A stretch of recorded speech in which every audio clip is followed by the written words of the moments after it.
Ingram Smith, Bud Elliott back again for another episode of the Knollcast. Bud did a solo recruiting show.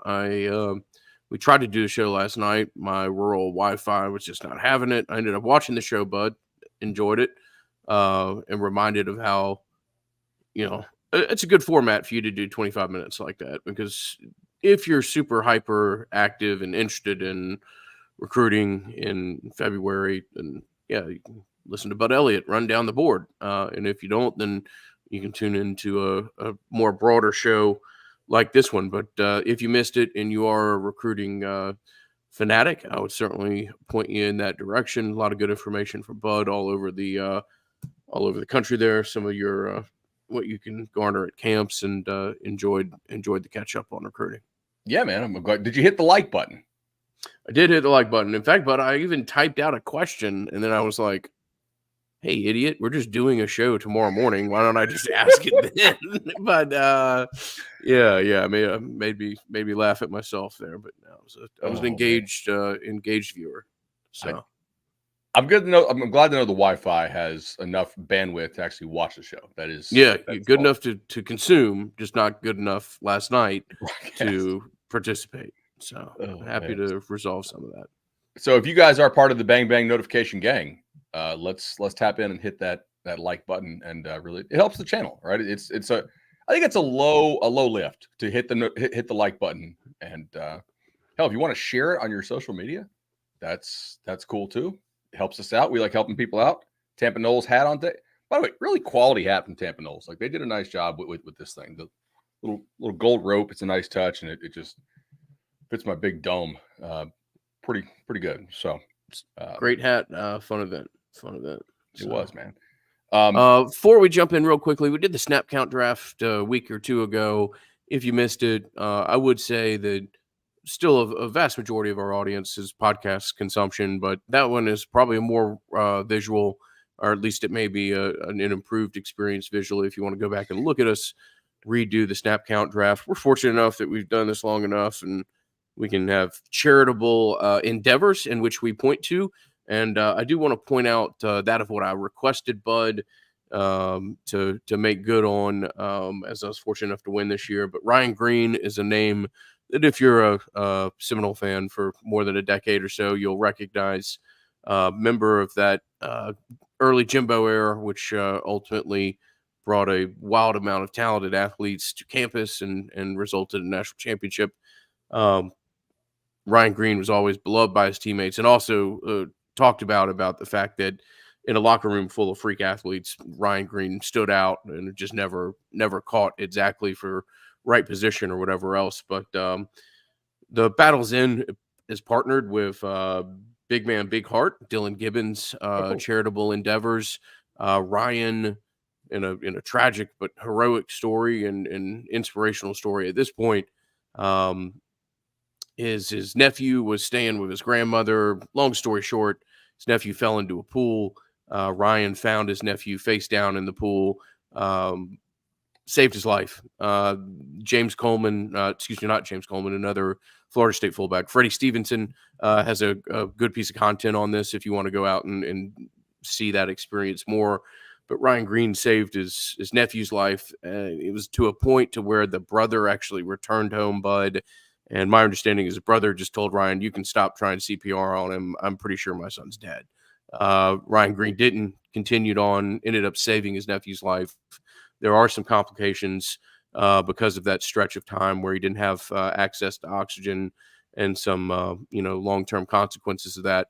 What I'm trying to say is Florida State, or excuse me, the Battles Inn and Big Man Big Heart are raising money to try to help in the acquisition of a mobility van, or a van with mobility, with the ability to help in that. And any consideration that anybody other than my co-host can give, because he's going to have to give. But to the rest of you out there, if that's something that you would give consideration to, it would be greatly appreciated. And you can find out more information on the Battles Inn socials.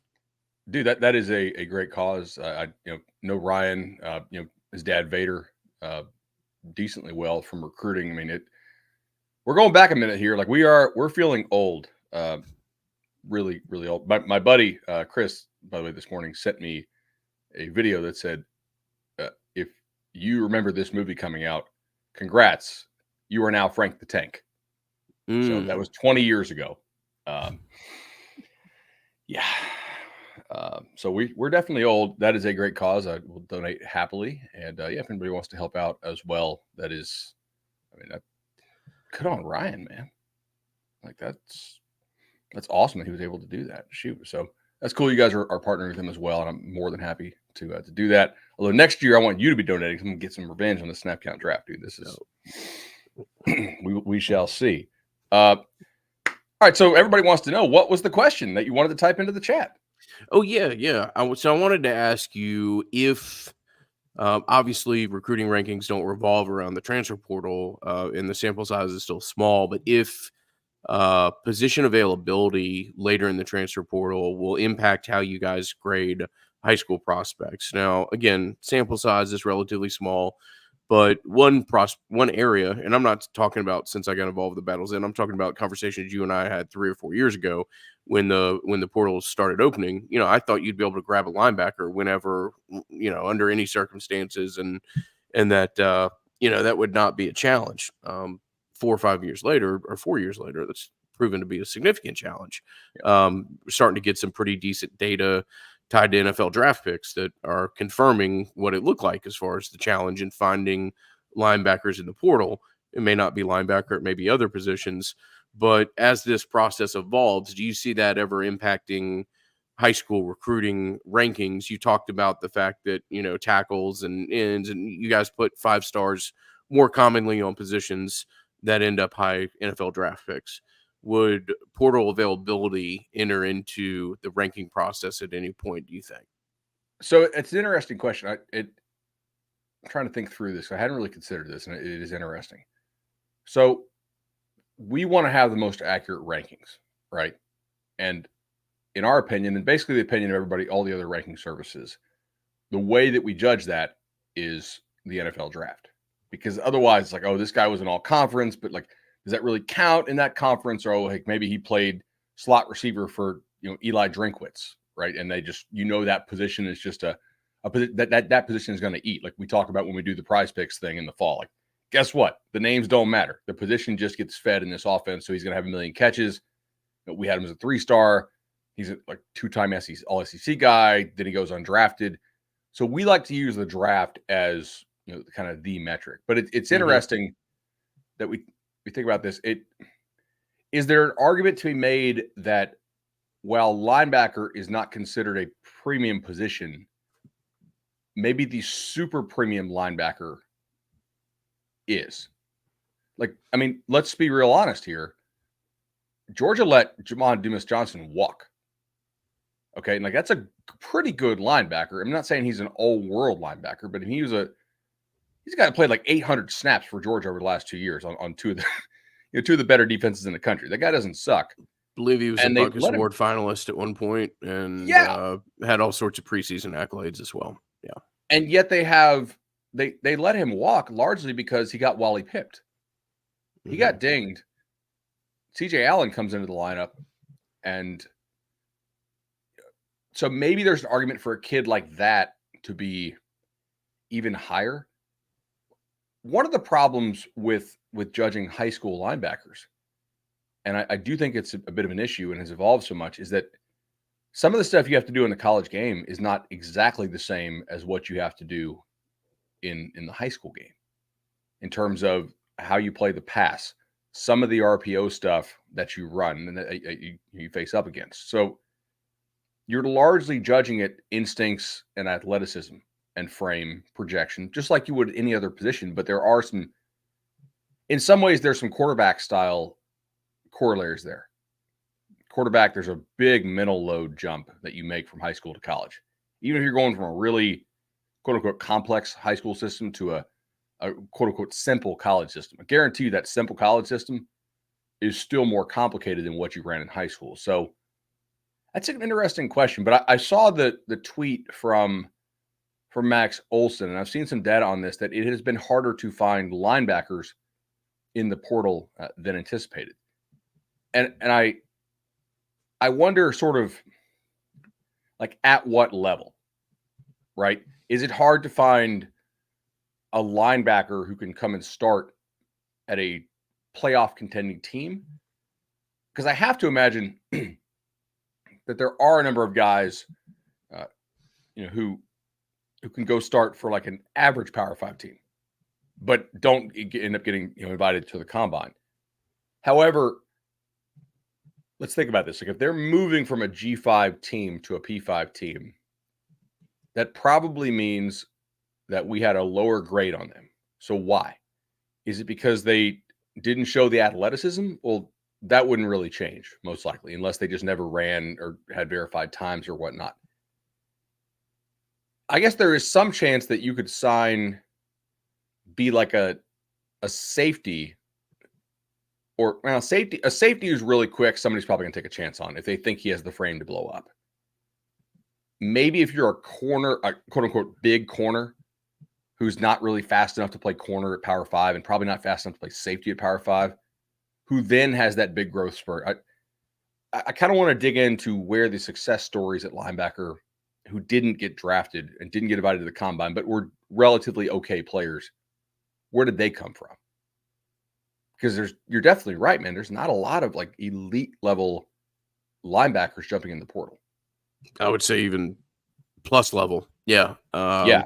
It's limited. It's been limited. Totally. So, and I think it's for 2 years now. I mean, is Bethune a freak? No, but he was a quality college linebacker who has a chance to get drafted if he runs well.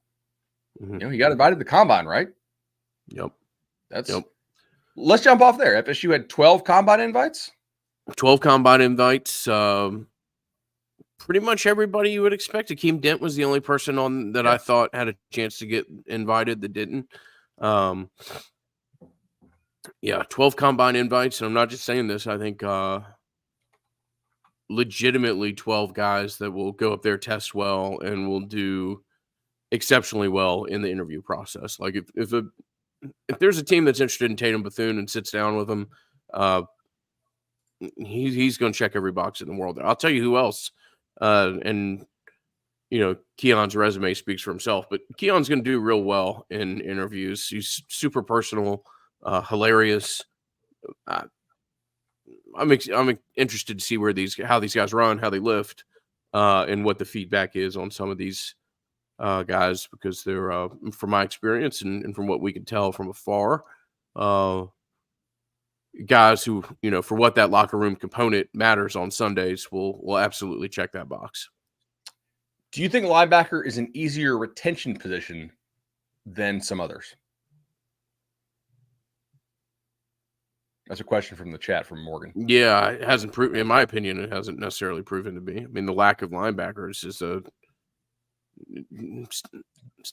a conversation that I've been the only person. I mean, like it's a known thing. So yeah, if there are there's that super elite level linebacker that you see, and then it just feels like there's not that many of that next, plus, to use the soccer rating, the guy that's going to go out there and give you a 7 or 7.5 out of 10 every game. Just the guy that you can count on and is going to do that of what you expect at the position. That's from a numbers perspective, that group hasn't really been there. That makes a lot of sense. A friend of mine works at a G5 school and has a pretty good track record of scouting guys and whatnot. And he told me, it's like, we don't really care about measurables as much anymore, because for us, we want to get old, stay old. And so I'm trying to get guys who are going to be good football players, who help us with our culture and who can win over a number of years, who don't actually have the upside to be plucked away too early in their career, by a major P5 type thing.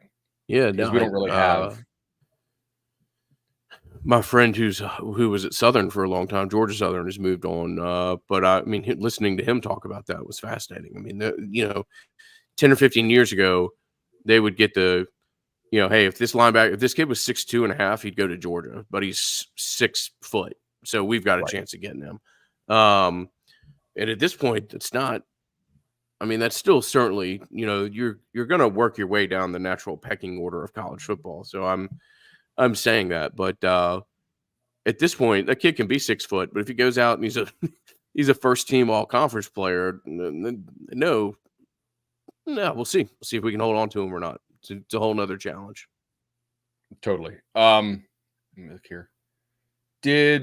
So combine wise, I agree it sucks that Dent did not get an offer for the combine. So they gave Deloach is going to need to find an inch, I think, probably for his Shrine Bowl measurement. He's going to need that creatine. 5'11" flat. Yeah, 201.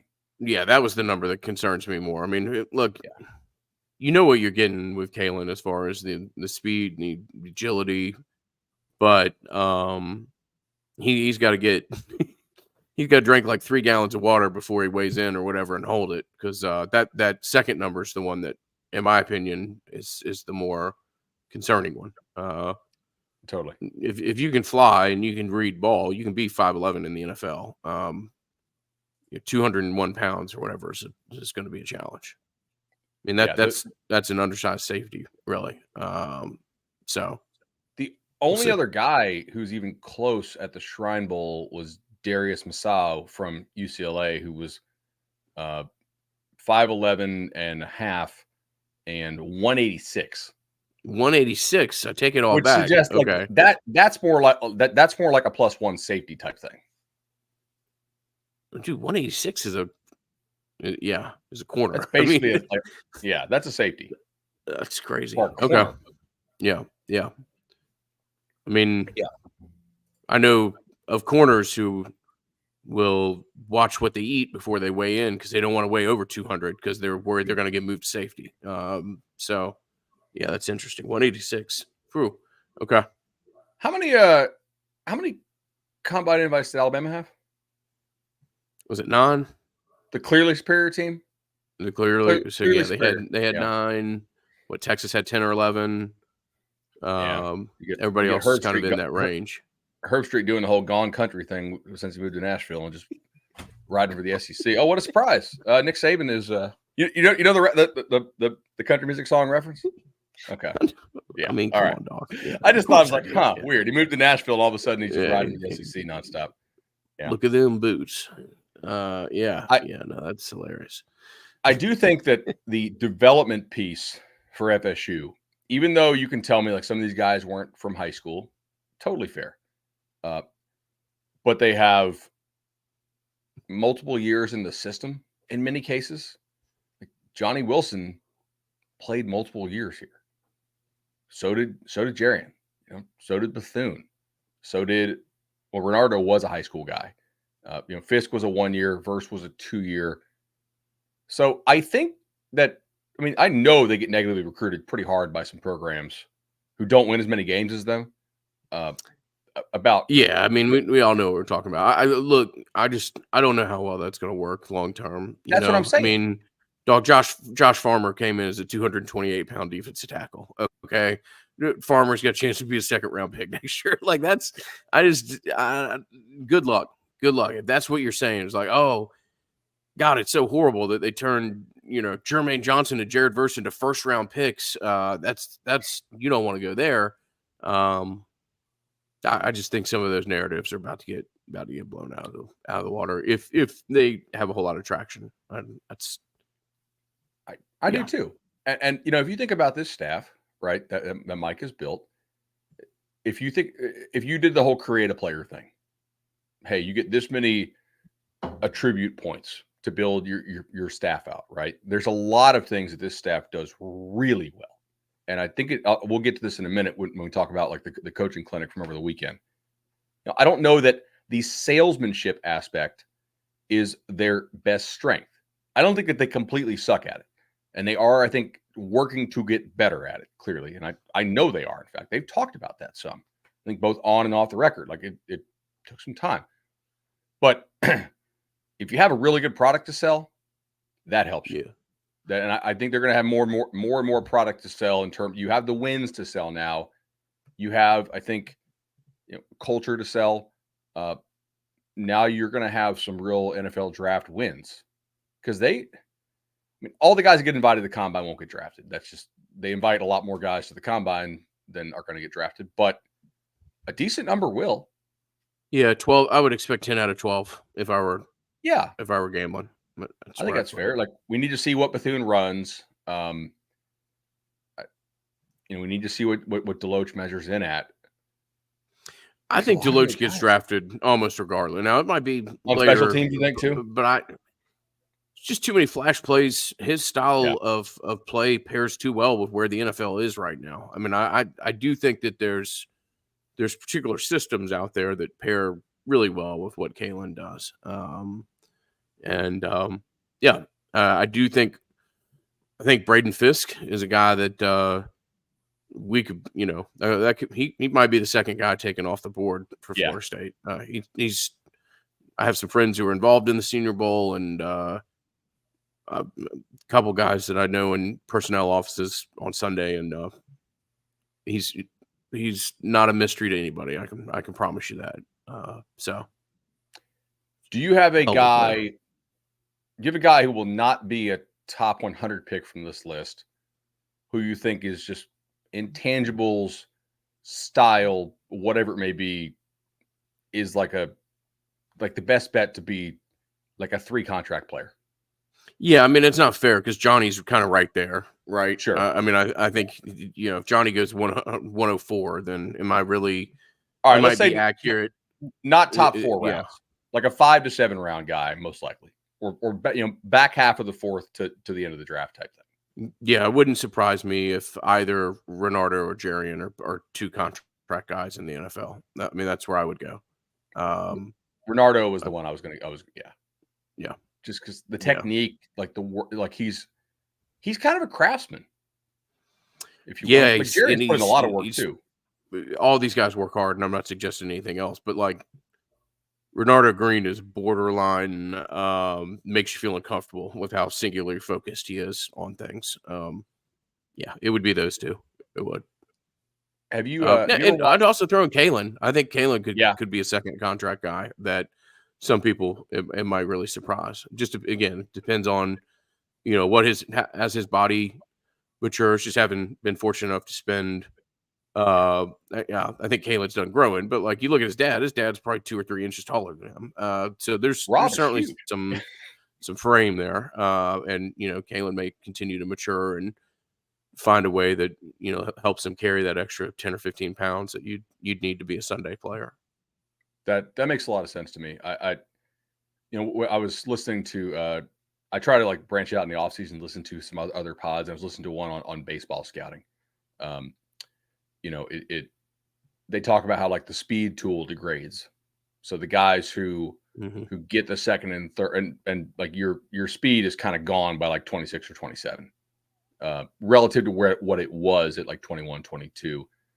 There are some freaks out there. Tyreek Hill would be a notable one who just seemed to not lose the speed. But there's some freaks. The guy who got me hooked on recruiting still is like a 37-year-old, was the fastest guy in his organization. The guy he was a big time running back recruit in high school, ended up signing with the Braves in the 2nd round, ended up playing baseball. His son was just the 1st round pick of the Yankees a couple of months ago. But even as a coach, there was a period of time where that guy was the fastest guy in the roster. So, but the exceptions prove the rule, and he's an exception.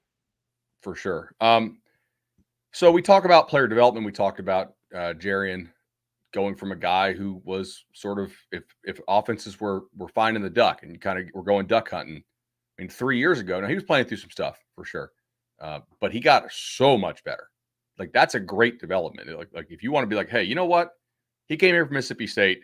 His PFF grade was like, I don't know what it was, low. Okay. Yeah, Mississippi State fans were not bothered that he had left. It was I said this 2 or 3 episodes ago. I mean,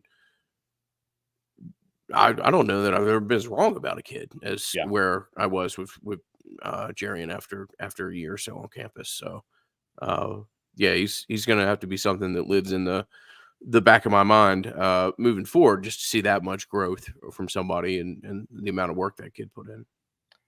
So I want to talk about we already talked combine invites. We'll talk a little transfer stuff, and I want to talk coaching clinic. But before I do, I want to tell everybody about Legendary Home Loans. If you guys listen to Nolecast, you probably know what I'm about to say here, but every podcast is someone's first, and Legendary does a great job. Chad knocks it out of the park. Over 500 listeners have used the Legendary team to get their home loan done. I've done it twice. Maybe I'll get a third. Look, I was listening to a Wall Street Journal article. They're like, oh, with the rates, like, should you sit out? Should you not sit out? That's a decision you have to make. I think Chad can help you walk through that. And ultimately, you could sit it out because of what the rates are, but also you could get into a bidding war when the rates drop just a little bit and end up paying more.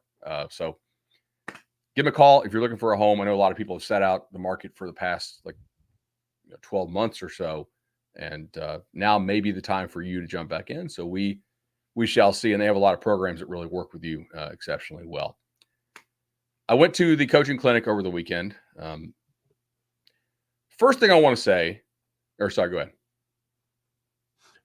Oh, I don't know. I was going to say, I had somebody reach out to me over the weekend and be like, 500 loans. Y'all really doing 500? Like, yeah, no, that's a legitimate number. That's not just something pulled out of thin air. I've got the emails to prove it, and probably still owe people some t-shirts. If I do, please don't hesitate to reach out to us from the home loan side. Sending out 3,000 membership cards to the Battle's Inn over the last month has occupied the fulfillment side of things. But if I owe you a t-shirt, reach out, we'll get it to you. But no, that's a legitimate number. I think it's in the 530s at this point. When I say it's been one of the best partnerships in American sports podcasting, that's every bit the truth. It has been absurdly good. So I went down. I live in Orlando, so not really that far down, just about an hour drive from my house.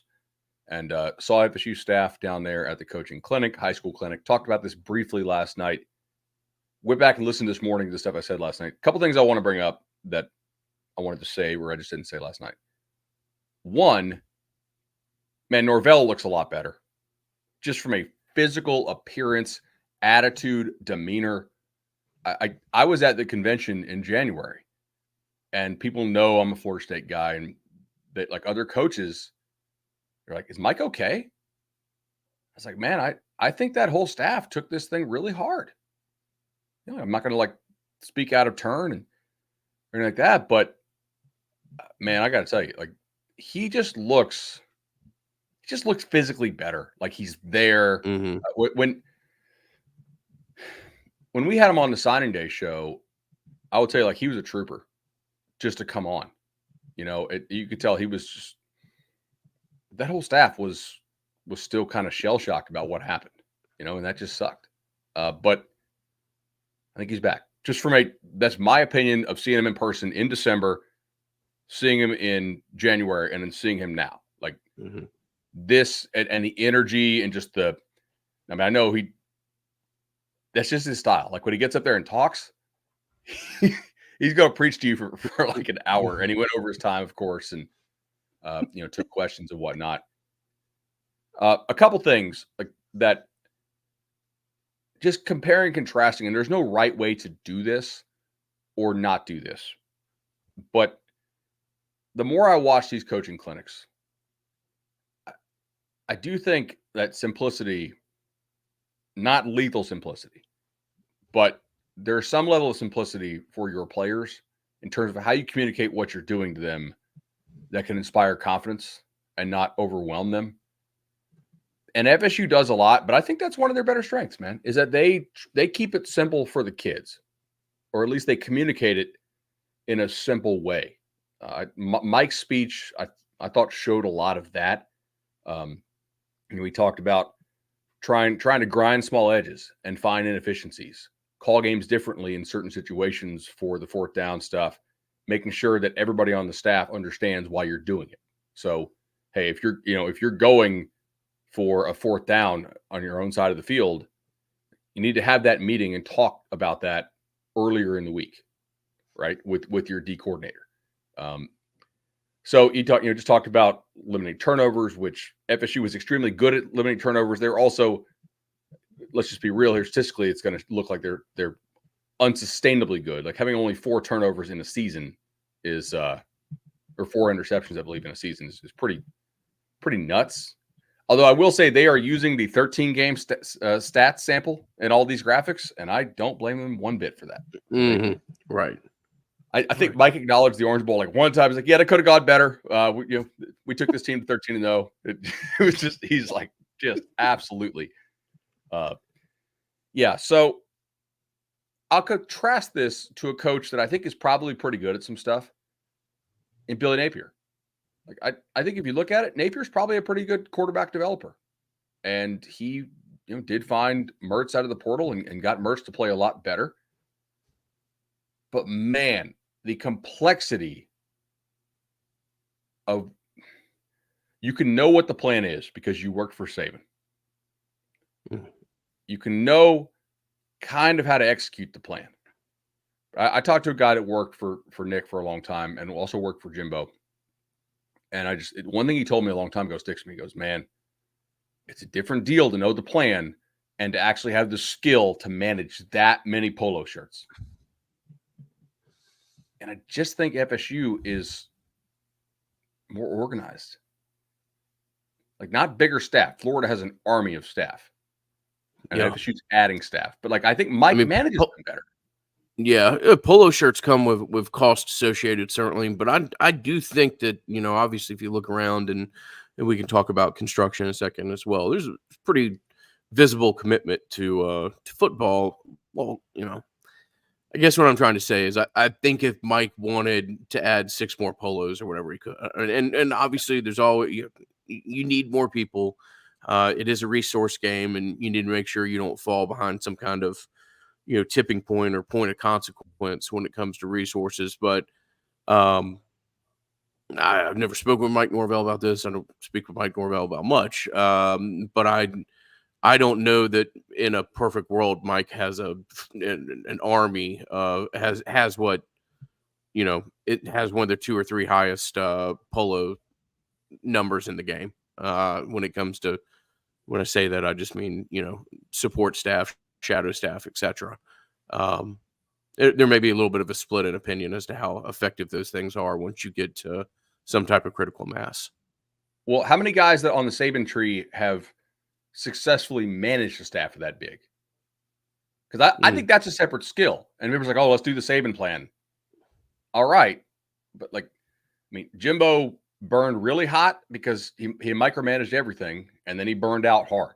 Okay. Pruitt was an absolute disaster. Napier, so far, their FanDuel win total just dropped. It's 5.5, and it already got bet to the under. So good morning, good afternoon, good night if FanDuel's right, I think. Right. How's Mario doing managing a staff down there? Like that's their – now, they don't have as big of a staff as Florida does, but they still try to execute the Saban plan. Their staff turnover is astronomical year over year. Like they go through coordinators every week. So, yeah, I think FSU, in terms of understanding how to manage people and getting the buy-in, you're like, how do they win? I think that's one of the ways. And Fuller talked about that in his breakout session. He's like, to be honest, AZ Thomas probably was going to be our starting corner coming out. He's like, but we knew we needed him to be an elite level player in the sub package roles because of some of the teams we would play. He's like, it's not the goal to put the best 11 players on the field. It's the goal to put the best defense on the field. And sometimes that means playing guys in different roles, but you have to make sure that they understand why you're doing it. He's like, look, you are a starter at this position, even though it's a position in sub package, but you have to establish trust in that player, because that player's probably grown up. He's always been a starting outside corner, but plays a pretty important role here, Can I get a couple bonus points on future snap count drafts if I just go ahead and say AZ Thomas second contract guy now, or yes, or what? I think we'll go high on that one. AZ's gonna be playing ball for a long time, and I think AZ's on the precipice of having an incredible season this year. So something to watch for. He talked about AZ a lot. He's like, look, we really that guy's buy-in for the position change was huge for us. It allowed us to do a lot of different things. It allowed him to cross-train, and ultimately, it's going to help his skill set quite a bit when it comes to the NFL. But yeah, I think the staff does a nice job of connecting. Obviously, like the Nike Clinic is something you pay for, so I'm not going to give away everything they do. But he's like, we really try to keep it simple for the players on defense, and then try to be as multiple as we can within that simplicity, because we need to think fast. We need to play fast. For instance, having a different signaler for the defensive line that you signal the back seven with. Because if we're playing some of these tempo teams, this is something we started doing 2 years ago. Like if we're getting tempo, why does my safety need to wait through what the stunt and front call is? He doesn't. So backers DBs find one guy, the front finds another guy, And then he also talked about being really good at Connor Stallion finds them both. Yeah. Yes. He the other thing I thought, and this hit home with me because I do the same thing in terms of team evaluation. He goes, I set calendar reminders to myself about what I think I need to do to each team in the preseason. That way I don't get into a rut of, hey, this has been working, let me call this. And so I challenge myself to review my preseason notes about what I thought might work. And then I have to evaluate, will it still work? Or maybe it won't work because personnel, or maybe we're not as good at running this in games as we have been in practices, or whatever it is. But it's a nice sanity check on what we're doing. Sanity check and trend breaker too. You don't want to become too much reliant on just running certain things in certain situations, or whether it be AI or the human eye. That'll catch up to you pretty quickly, particularly with the abundance of the shadow staff that we just talked about 5 minutes ago. Yeah, completely. And he also talked about going into games with like different situational calls per quarter. So he's like, there's stuff that we need to hold back because we think that we might get different looks for them, or they might get used to how we're playing, this, but ultimately keeping it really simple for the kids. So Narduzzi talked about this too. And we could talk about how Pat can't pick a quarterback and how that's a problem as we saw this year. But the guy can coach some defense and has done a really, he was Michigan State's DC when they made the playoff at Michigan State, which is a 14 playoff in Michigan State. It's pretty hard to do. He was like, we really only run one type of blitz. And people say it's too simple, but like we think we can out teach it and execute it, and we can run it from a lot of different looks. And our kids it gets them to play fast. And I watch him. I watch what Fuller was saying. I watch what Iowa says in these things. And these teams that try to do too much, they get caught up. Mm-hmm. You better be a special kind of brilliant to do a ton. Now I think offensively it's maybe different, but defensively, getting these guys to play fast, physical, and confident I think that it really starts with the last one there, the confidence to go out and execute and play fast and really, really trust what you got. So, yeah, I thought that was good. Everybody really liked interacting with FSU staff. They don't just jet out of there right away, by the way. Like they hung around, met with all the high school coaches. They put the time in. So that was good to see. Want to remind our friends of the newest addition to the For the Table restaurant group, offering Social Kitchen. If you're a Tallahassee-based listener or somebody that goes to Tallahassee frequently, like myself, be thrilled to know that this is a fantastic addition to the Tallahassee culinary scene. I believe it's the only place within a rather significant radius that offers like high-end meat from Snake River Farms and other exceptional meat providers. If you're not, familiar, there's only a couple places that really provide like the highest of high-end restaurants with their meat, and Snake River is absolutely one of those places. Social Kitchen, just another great offering from the team at For the Table Restaurant Group. Matt Thompson, whether it be the iconic and venerable Madison Social, or the Township, which every time I go by, there's like a 80-person line of 20-year-olds waiting to get in. So looks like that business model is up and running quite nicely. Charlie Park, that we're also fond of, uh, for the table restaurant group, is giving you all sorts of options, whether it be great take-home meals like Social Kitchen has to offer, or just a fantastic Reuben sandwich that's on the menu permanently and has been for many years at Madso. But I did have somebody ask me about that recently. So we'll point out that the Reuben sandwich that we used to sing the positives over so hard is a permanent option. And I had it as recently as 2 weeks ago. And Bud, this is going to shock you, but it's still freaking exceptional. So yay for the Table restaurant group. I don't think I've ever had a bad thing at Mezzo. Like, they do wings well, they do burgers well, they do the Reuben. If they put it on the menu, like the chicken fingers and the dip, if they put it on the menu, Matt Thompson's got good taste. Okay, do we want to talk college football playoff? FSU suing the ACC. There's been a lot of like college football sports news, that's been going on. Yeah, there has been certainly a lot of options. I mean, the FSU suing the ACC. I think that's probably something that we're just going to need to check in on every 1 to 2 weeks at this point. It seems to be a story that has a rather definitive news fuse in that it's not just going to sit there. There's other things that are coming about. Maybe that'll slow down some as both sides stop kind of amending their arguments and stuff, but doesn't appear to be the case.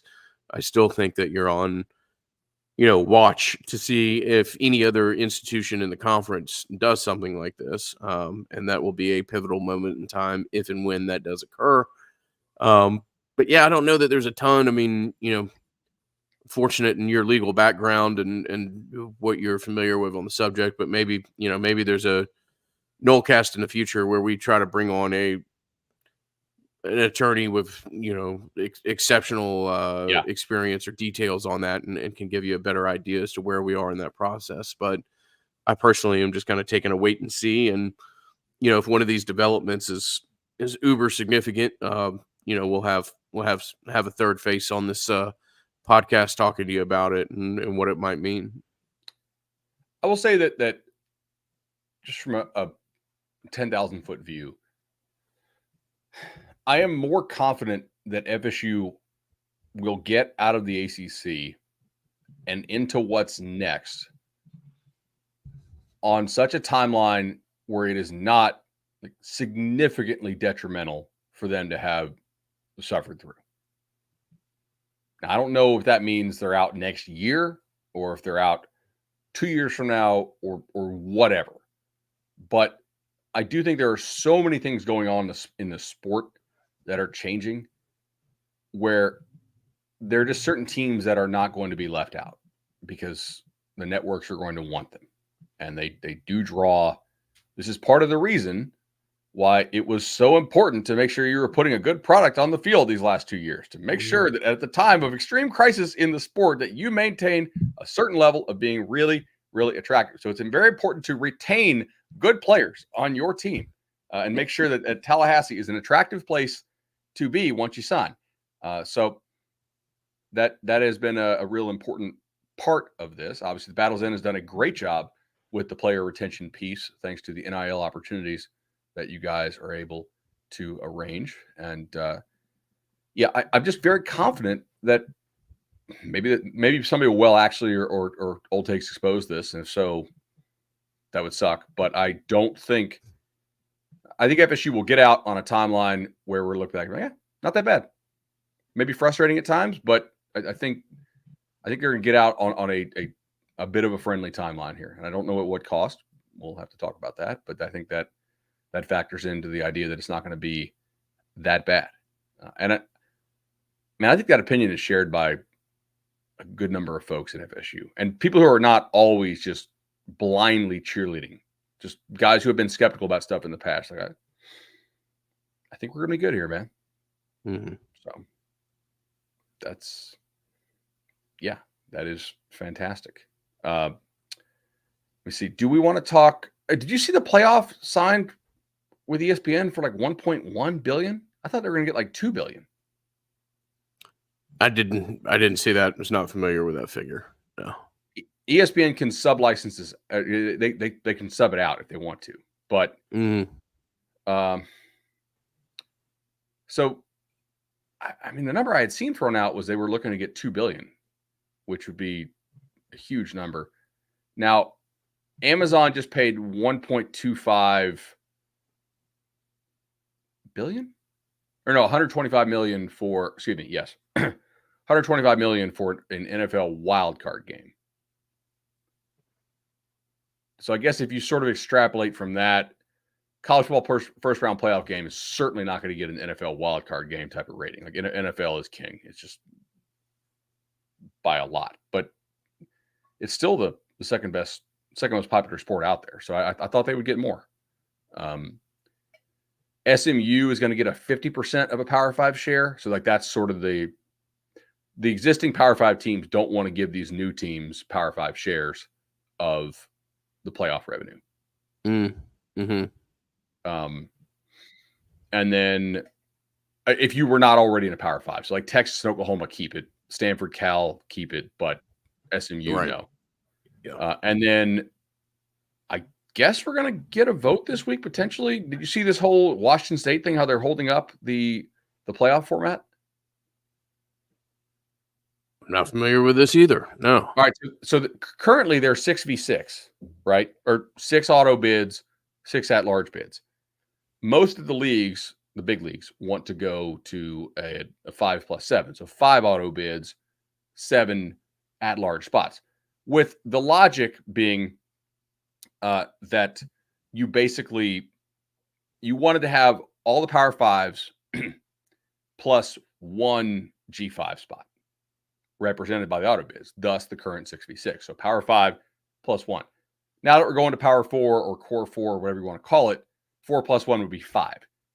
However, the Pac-12 is still a league, and so they are technically still getting paid like a Power 5 league despite the fact that it's a 2-team league, and you need a unanimous vote to change.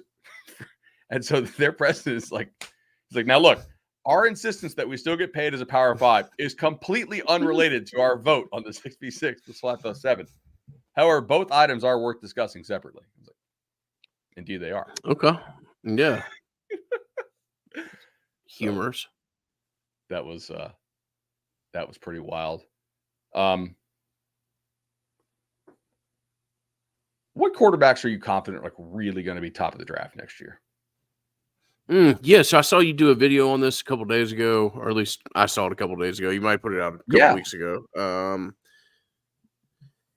Yeah, great question. It is a broad, spectrum to choose from. Where you told me this a year ago, I would have told you, UNC kid would have come off my tongue pretty quickly. Caleb. And Drake May probably at UNC. Yeah, Drake May is the one that I was referring to. I might have said Caleb. I'm not sure I would say it at this point, but yeah, I mean, we'll have to see. Klubnik's not necessarily a proto guy, like in that he's like 6'5" or whatever, but he's still pretty tall. He's got a lot of tools. He might be it. Yeah, I know I'm not gonna make any fans or friends saying that on a Florida State podcast, but I wonder if in a year we're looking at, obviously they're going to be a first round quarterback. I'm not suggesting as such, but is there a guy that's going to get taken in the first 3 picks or something like that at the quarterback position next year? If there is, I don't see him. I'm not sure who that would be. I'm really not sure either. Some people like Shedeur, but I'm not totally sold that he's a top half of the first round type guy.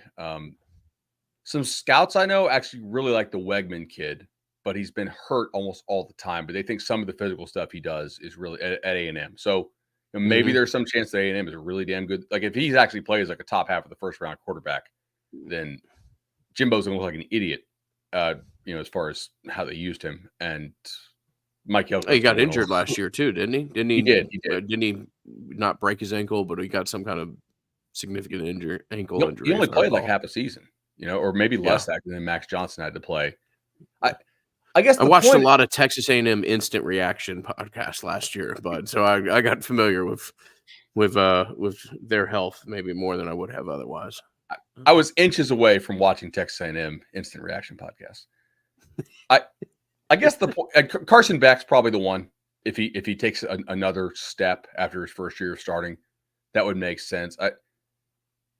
The reason I bring this up on an FSU show is, like, do I think DJ is going to be amazing for FSU? Not really. But do I think he's going to be a good quarterback for them? I do. And I don't know that the gap between like good and best in the sport is that wide this year. This year it clearly was. I mean, you had like McCarthy's getting mocked in the first round, and you know, Beck stayed in school because it's a very, very loaded quarterback draft. You had the Heisman winner who finally turned it on and killed it is probably going to go third or fourth. So people are like, hey, you know, DJ is what he is. I'm not taking that as a negative. If you're Mike Norvell, you got like, what, 40 games of play with this guy? In not 40 full games, because he was, you know, splitting time at times and in and out. But I mean, this guy's probably played 100 quarters of football in his college career. You've had a chance to sit down with him. You've had a chance to really see what he can and can't do. And I don't think FSU needs DJ to be a Heisman contender to contend for a college ball playoff spot. If you're Norvell, like, man, this guy's played a boatload of football. He's a veteran guy, and we understand what he can and what he can't do. So I'm going to try to not call some of the stuff that, you know, conflicts with the stuff that he's not very good at, or we'll try to fix him. Fix is a strong word. We'll try to, you know, fix some of the issues, but I think they're pretty happy with what they got, you know? Yeah, I think so. I'm excited, man. You just have not seen a quarterback like this at Florida State, I think, ever. I mean, Yeah. you know, DJ's like you've got a really, really good strength and conditioning staff and the guy who's leading it. So I'm excited to see what happens there. But, you know, even if DJ reshapes his body and loses weight, you're still going to have a quarterback that's 252 pounds or whatever, you know? And I don't mean lose weight. I mean, just, you know, things will happen throughout the summer, and Yeah. a session with storms helps everybody. But, you know, that's going to be a facet that I just never really seen before. And, you know, how you pair that with some of the moves that you made in the portal, of what you did up front, I just really excited to see what it looks like. And like you said, you've got a ton of tape on a guy to decide, you know, what you can try to accentuate, what you can, you know, not ask him to do, because you got a feeling that, you know, that might not be his most natural strength. And, you know, I guess it is the time for optimism and et cetera. But really, really interested and really optimistic as to what the offense is going to look like with DJU. I think that I think Norvell said this, by the way, at the booster event, but the fact that they know some of the guys from Oregon State who left for Michigan State, I think that is a positive sign. So when I do my like team ratings, I'll give you guys a little, this is not alpha. Other people probably consider this too, but if you take a quarterback that you previously coached, the success rate on those guys is very high. Doesn't mean they're going to be a star, but those guys don't bust much. A really good example would be Penix rejoining Kalen DeBoer, because that means you liked working with that guy and you really trust that guy to come in, because taking a quarterback transfer can disrupt the room. Now, FSU did not work with DJ, but they did play against DJ, and they do have connections to that Michigan, or to the current Michigan State, former Oregon State staff where DJ came from. Derek Ray worked at Oregon State there for a time, you know, with part of that staff. So from that standpoint, I'm not going to fully put DJ in that bucket, because Mike and those guys haven't coached, and, you know, Tony has not coached him personally. But I think it's like kind of 1 foot in the bucket, maybe, because they did talk to guys who they know they have a working relationship with. You know, I think if Michigan State had not taken the Childs kid, they probably would have tried to take DJ. You know, now, you're a better program in Michigan State, so I think you would have got them, but you may have been a bit of a fight if the fact that, like, he liked working with that staff, you know? And we're seeing that some now with three quarterbacks out there. So, like, if let's say that the crazy Pac-12 realignment had not happened, I think DJ's probably on the move anyway, because they have a situation with Aiden Childs at Oregon State, who's now at Michigan State, just like Kansas State had with Avery Johnson, just like Oklahoma had with Jackson Arnold. Okay. Dylan Gabriel's not an NFL prospect because his arm is more of a cap gun than an actual gun, but he's a pretty decent, like, good professional college quarterback, I guess we can call it. Mm-hmm. The same thing with Will Howard. Like, is Will Howard going to be a top half of the draft guy? Probably not. Can he run Chip Kelly's offense with, by the way, that might be kind of sick. Have you thought about this?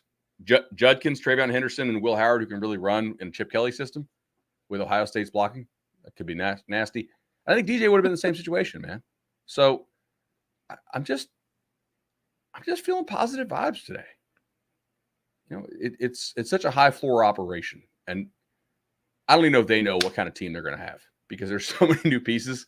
I think they can't, like, they're chomping at the bit to get to spring and to see how these guys work and what they could do with them. But a lot of the feedback from toward duty stuff has been good. Mm-hmm. I think they feel good. Maybe. Well, I think our friends at Congruity. Yeah. Sorry. Yep. Sorry. That is me being on rural Wi-Fi. There's a little bit of lag here, but want to thank our friends at Congruity.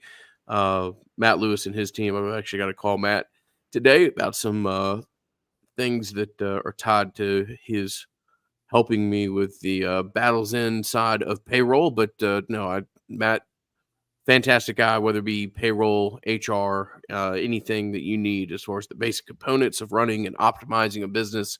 CongruityHR.com is the website. Matt Lewis is the guy that you want to partner with.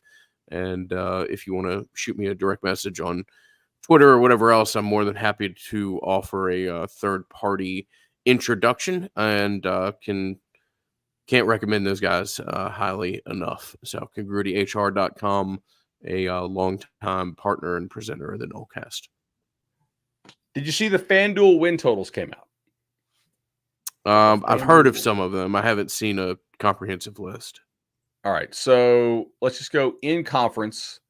There are three teams that are all the same: Miami, FSU, and Clemson, all at 9.5, and all have juice to the under that is basically the same. So, like, Clemson's juice to the under, FSU's juice to the under, Miami's juice to the under. It's all like minus 140-ish. So at this point, Vegas seems to think all these teams in terms of likely win total is the same.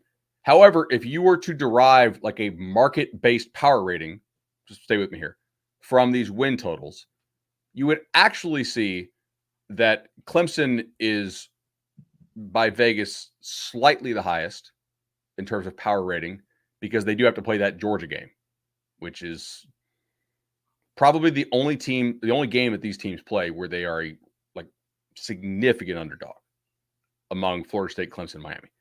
Miami has the easiest schedule by far, and a good bit easier than FSU's schedule, and also easier than Clemson's.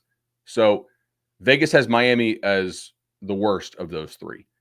So it's interesting. Like, they view Clemson as a better team than FSU, but not by a lot. And they view Miami as a better team than or Florida State as a better team than Miami by a little bit more than they view Clemson over FSU. So, like, Clemson, FSU very close, and then FSU, Miami a little bit bigger gap. So they do think Miami is the third best team out of these three. If you wanted to sort of like make a market-based power rating based on these very early betting markets, which is super early. I mean, unless you're like a total degenerate who just loses a boatload of money to FanDuel, you can't get that much money down on these right now. Or if you actually are, let me know if you can get down like thousands of bucks on these. That would be certainly interesting. If you have an account that's if you can bet $100,000 on a college baseball game and they don't call the FBI on you, I would be interested in that. If you're in one of those states that allows this. SMU 7.5, Wake 4.5, Vatek 7.5. That Wake number is still kind of jarring. Like, I know it's NIL era and they don't have much in portal, and 4.5 juice to the under for Wake is. I could see why Clausen would is brought up for a lot of jobs. That's pretty tough. So what we got here? Also going down to the SEC, Gators. 5.5 minus 178 to the under. So that's a decent number. What's the Pitt number? Okay, chat wants to know what the Pitt number is. Pitt is 5.5 juice over. So they think Pitt will return to a bowl. I don't know if we have Notre Dame, do we? We don't have Notre Dame. What the heck? Come on, FanDuel. Anyway, so yeah, Florida's there. LSU's 9.5 even juice. Ole Miss 9.5 juice over. Man, there's gonna be some fan base in the SEC that are freaking pissed. Bama's 9.5 juice under, so same as FSU actually. Auburn 7.5 juice way under. Auburn goes 7-5, second year interview freeze. There's people that are not real happy. Be interested to see what they do in the portal.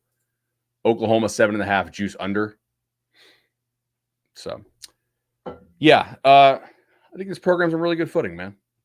Not that you need to listen to an hour-long podcast for me to tell you that, but I feel like they're in a fairly good spot. All right, I actually got to shoot a video for this. Job openings. If South Carolina goes 5-7, do they open? Yes. If Florida goes 5-7, do they open? I would expect so. If Kentucky may have multiple openings, in fact. Yeah. If Kentucky goes 6-6, yeah, I think I would agree with you on that. I know where you're going. If Kentucky goes 6-6, do they open? I doubt it. One in the state that you're in right now, if UVA goes 4-8, do they open?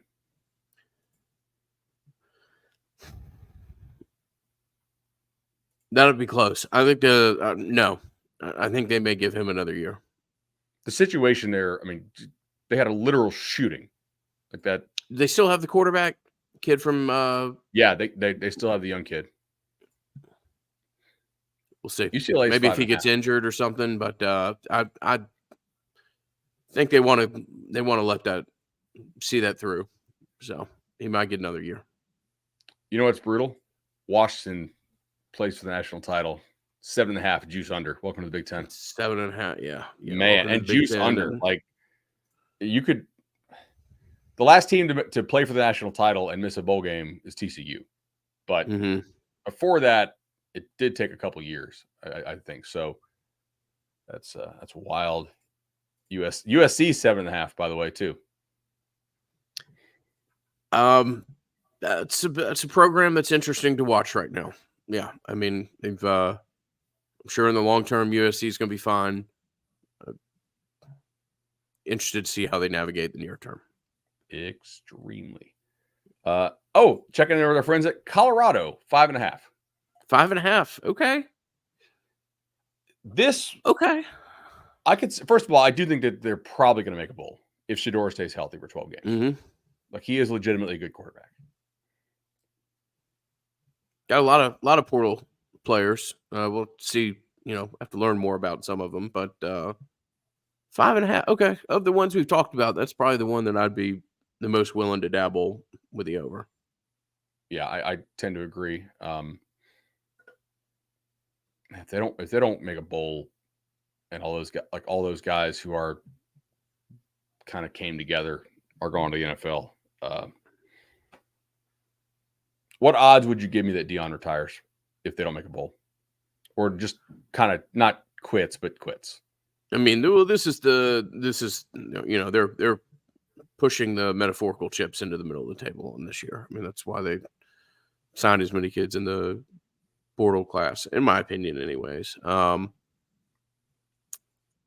my opinion that Deion probably is not at Colorado after this year, one way or another. We'll have to see. So you're not going to give me great odds on this. All right. I'm not going to give you great odds. No, sir. No, sir. Oh, man.